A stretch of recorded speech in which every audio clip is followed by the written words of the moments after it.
Hello, friends. In this lesson, we're going to be looking at gerunds and infinitives. But first, the spoon. It's very round. It's good for scooping things like soup or ice cream. We also have a fork.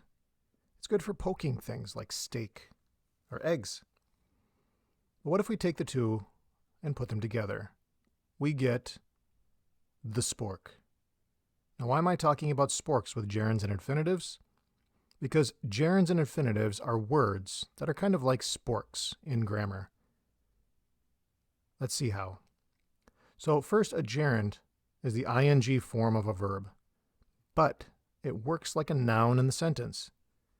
For example, working, reading, listening, walking, watching, making, thinking, speaking, writing, texting, etc., etc. Any ing form of a verb, if it's working like a noun in a sentence, then it's a gerund. The infinitive. It's to plus the base form of a verb, like to work, to read, to listen, to walk, to watch, to make, to think, to speak, to write, to text, etc., etc. The infinitive also works as a noun in a sentence. So a gerund is a verb that works as a noun, and an infinitive is also a verb that works as a noun, which is why these two are like the spork, because a spork is both a spoon and a fork at the same time. Now, it doesn't work as well as a spoon, and it doesn't work as well as a fork, but it works pretty well. It does a good job if you need something to eat your food with. So, the gerund, the ing form, working, reading, listening, walking, watching. The infinitive, the to form, to work, to read, to listen, to walk, to watch. What about to working, to reading, to listening, to walking, to watching? No, do not do this. If you do this, the grammar police will come and take you away and put you in jail, and you'll be sad. So it's either using to plus the base form of the verb, or just the ing form of the verb, not both. Okay, so gerunds and infinitives, where do they go? First, they can go as the subject of the sentence. For example, coffee is amazing. In this sentence, coffee is the subject, but coffee is just a basic noun. But if I look at my next example, drinking coffee is amazing. Drinking coffee, here you see drinking is a gerund.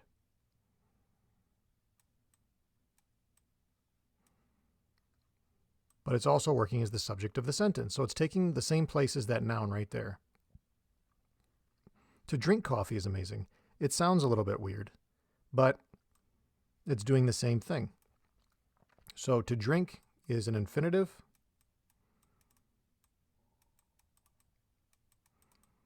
And it's working as the subject of the sentence. Just like that noun coffee is up there. So gerunds and infinitives can go as the subject. They can also go as the object of a sentence. So coffee, which is a noun, is the object of like, which is the verb. To drink coffee is the object of the verb like. And I like drinking coffee, so drinking is the object of the verb like up there. So you can see to drink and drinking are just taking the same place in the sentence as coffee, which is a noun up there.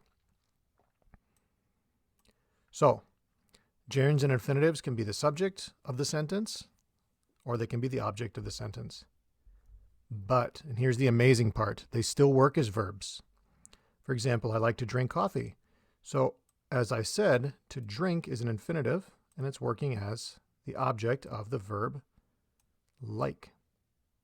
So it's working as a noun for the verb like. But then we see this word coffee over here. I like to drink coffee. Coffee is also a noun, but it is the object of drink. So drink is both working, or to drink is working both as a noun and as a verb in the sentence. Same thing with drinking. I like drinking coffee, which is the object of the verb like. And coffee is the object of the verb drinking. So drinking is working both as a noun and a verb. This is why it's like a spork.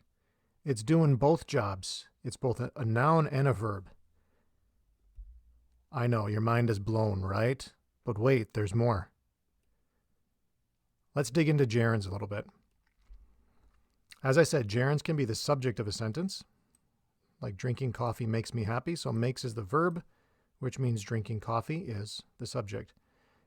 It can also be the object of a sentence, so drinking coffee. I love drinking coffee, so love is my verb, which means that drinking coffee is my object.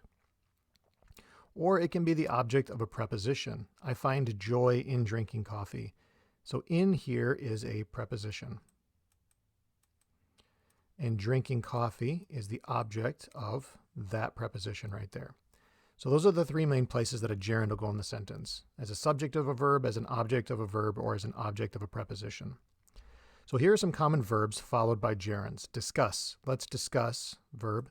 Meeting. There's my gerund as the object of discuss. Let's discuss meeting for coffee. Dislike. I dislike wasting coffee. So dislike is my verb. Wasting is my gerund, and it is the object of dislike. Enjoy. I enjoy drinking coffee. So enjoy is my verb. Drinking is my gerund, and it's the object of enjoy. Finish. Have you finished making the coffee? So finished is the verb. Making is my gerund, and it's the object of finished. Imagine. Imagine sipping hot coffee on a cold morning. So imagine here is my verb. Sipping is my gerund, and is the object of imagine. Keep. I keep giving examples with coffee. So keep is my verb. Giving is my gerund, and it's the object of keep. Mind. Would you mind making some coffee? Mind is my verb. Making is my gerund, and it's the object there of mind. Practice. You should practice using gerunds. Practice is my verb. Using is my gerund, and it's the object of practice. Quit. Don't quit practicing English. Quit is the verb. Practicing is the gerund, and it's the object of quit. Recommend. I recommend trying Turkish coffee. See, I added something new there. Recommend is my verb. Trying is my gerund, and it's the object of recommend. Or go.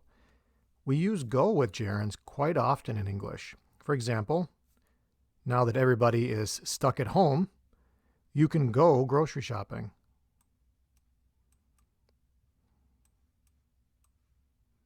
But you can't go fishing. And you can go running, but you can't go visiting. So we use go with the ing verbs after it quite often. You can go skiing, running, walking, you can go hiking, etc., etc. Now here are some common prepositions followed by gerunds. At. Are you good at making coffee? We've got this phrase good at. Making here is my gerund, and it's the object of good at. So at here is the preposition. About. Do you worry about catching the flu? So here's another expression, worry about, and catching is the object of about.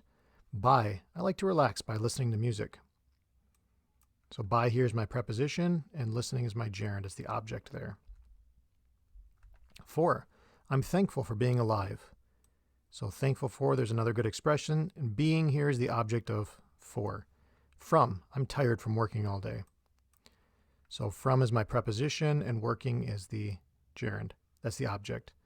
And of. I'm afraid of running out of coffee. Of is my preposition, and running is the gerund, which is the object of that preposition. And afraid of is a expression that we use, a collocation.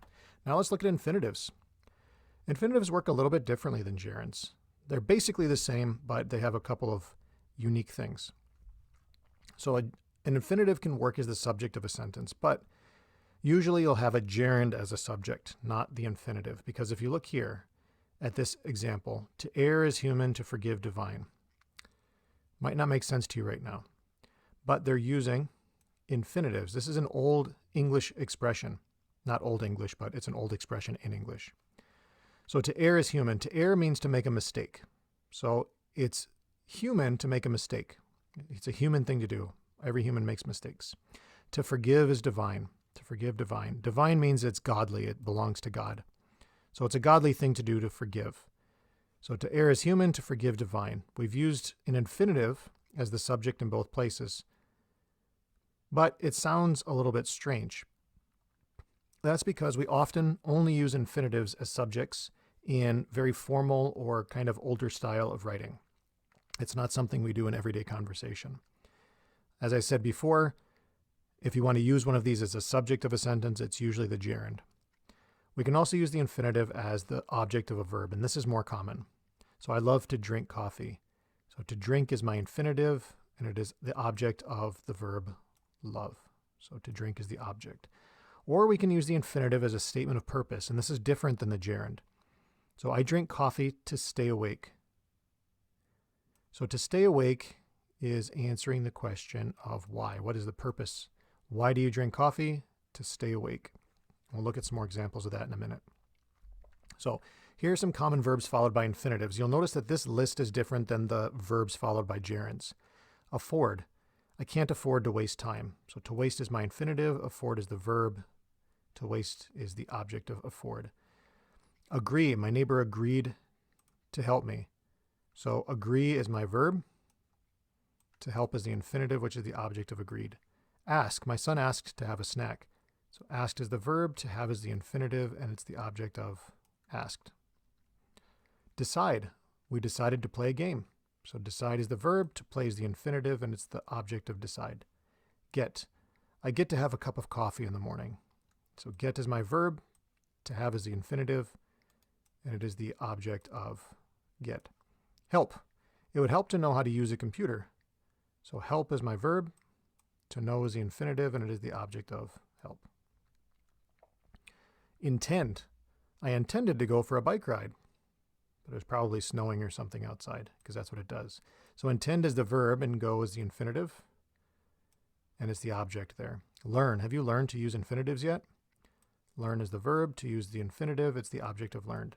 Plan. She's planning to watch Netflix tonight. So planning, verb. To watch, infinitive, and it's the object of planning. Promise. I promised to read my daughter a book. Promised is the verb. To read is the infinitive, and it's the object. Wait. I'm waiting to see what happens. Waiting, verb. To see is the infinitive, and it's the object there. Want. I want to take a vacation. Want is the verb. To take is the infinitive, and it's the object there. Okay, so the infinitive as a statement of purpose. This is what this means. Look at the sentence, I drink coffee to stay awake. So here's my infinitive, to stay. And then we have the adverb over here, awake. So to stay awake. Okay, so in order to, stay is doing the same thing as this one up here. So these two are saying the same thing. I drink coffee to stay awake, or I drink coffee in order to stay awake. All we're doing is we're taking out this part in order. But again, it's telling me why. Why am I drinking coffee? To stay awake. So let's compare gerunds and infinitives. So with gerunds and infinitives, there are some verbs that take both gerunds and infinitives after them as the object, and they mean the same thing. And that means that the verb can either be followed by a gerund or an infinitive, and the meaning of the sentence is the same. For example, begin. If I say I began watching a movie, or I began to watch a movie, see there's the gerund, there's the infinitive. Both of these sentences mean the same thing. Or can't stand. I can't stand watching horror movies. So can't stand is my verb, and it means that you hate it, you really, really don't like it. It can be followed by the gerund or the infinitive, and the meaning of both sentences is the same. Or continue. I continued drinking my coffee, or I continued to drink my coffee. Continued is the verb, drinking is the gerund, to drink is the infinitive. Both the sentences mean the same thing. Or like. I like riding my bike. So like is the verb, riding is the gerund, to ride is the infinitive. Both sentences mean the same thing. I like riding my bike, or I like to ride my bike. And the same thing with love and hate. So like, love, hate, you can use either the gerund or the infinitive. Love is the verb. I love eating ice cream. Eating is the gerund. To eat is the infinitive. Both sentences mean the same. Hate. I hate cleaning the shower. Hate is my verb. Cleaning is the gerund. To clean is the infinitive. Both sentences mean the same. Or prefer. I prefer vacuuming. Prefer is the verb. Vacuuming is the gerund. To vacuum is the infinitive. Both mean the same thing. To start, we started watching the movie, gerund, or we started to watch the movie, infinitive. They both mean the same thing. But there are some verbs that can use either the gerund or the infinitive, but they mean different things if you use one or the other. For example, forget. If I say I forgot, which is the verb, I forgot grinding coffee. Grinding is a gerund. I forgot grinding coffee means that I did grind the coffee, but I forgot that I did it. So I did it, and then later on I think, oh, I got to grind the coffee. And then I go look, and I was like, oh, I already did it. So I forgot grinding coffee means I did grind it, but I forgot that I did.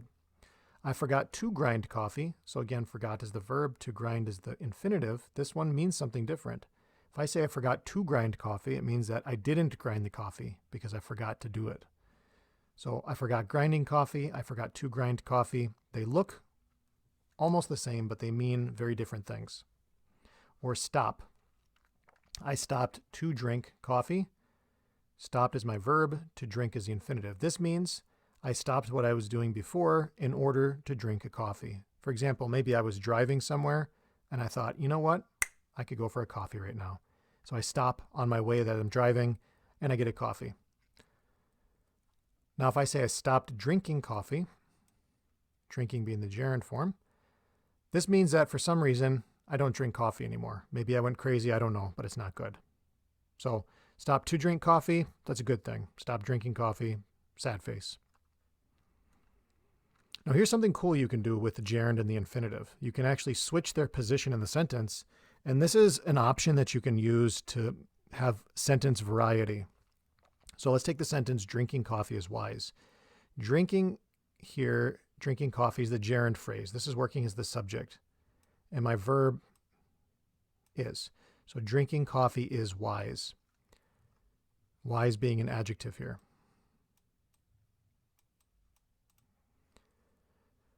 Look at the second sentence. It is wise to drink coffee. Both these sentences mean the exact same thing. So I'll just put the equal sign here.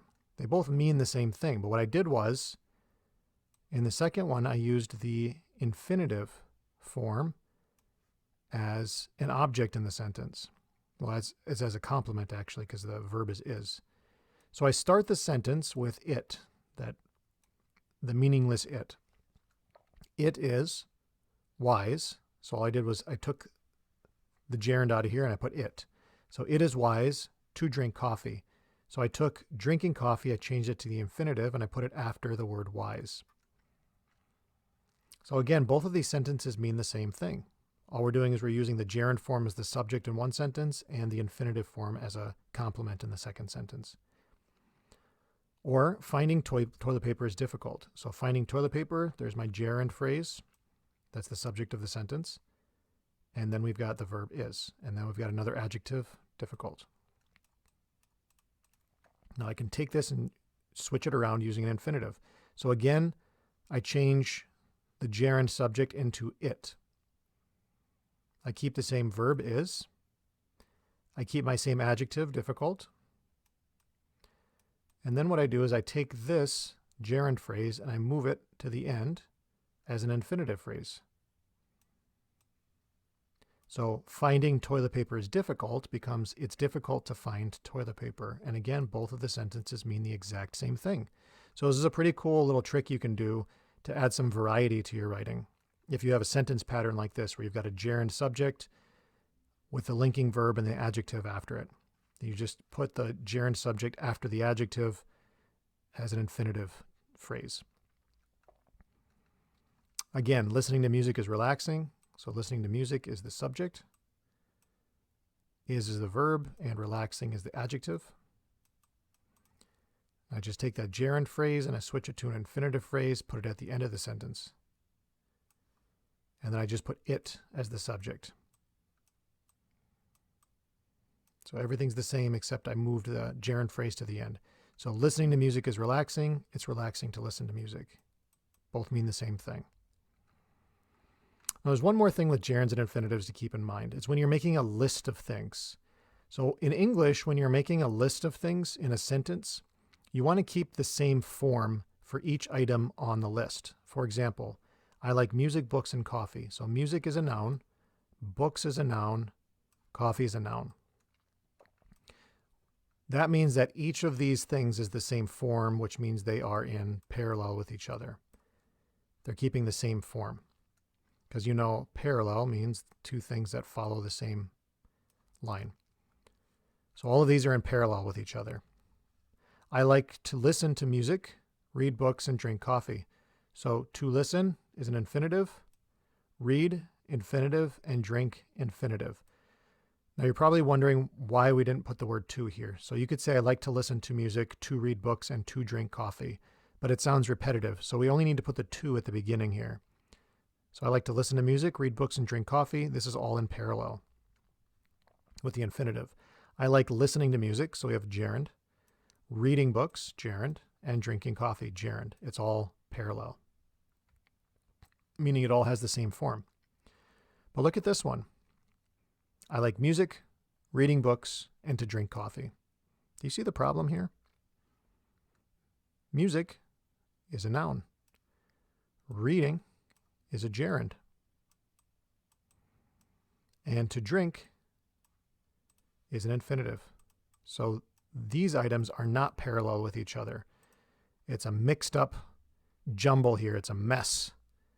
So don't do this. If you use a noun here, then you want to use a noun for all three. If you use a gerund, you want to use a gerund for all three. If you use an infinitive, you want to use an infinitive for all three. So don't mix them up like that. Again, if you do, jail time, and you don't want that. So thanks for watching. Now go out and practice.